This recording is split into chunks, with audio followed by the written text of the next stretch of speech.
আমাদের অত্যন্ত আনন্দের একটি দিন।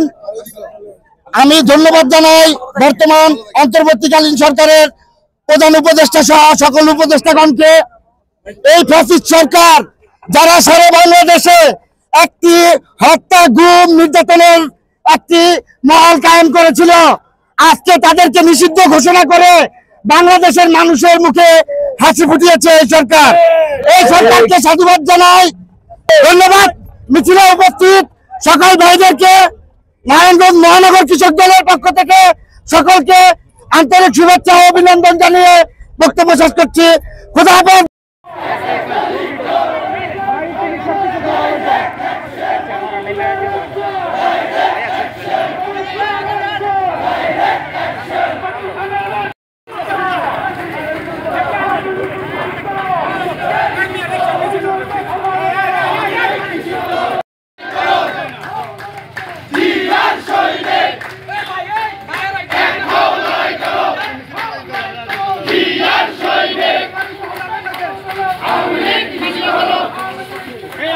এই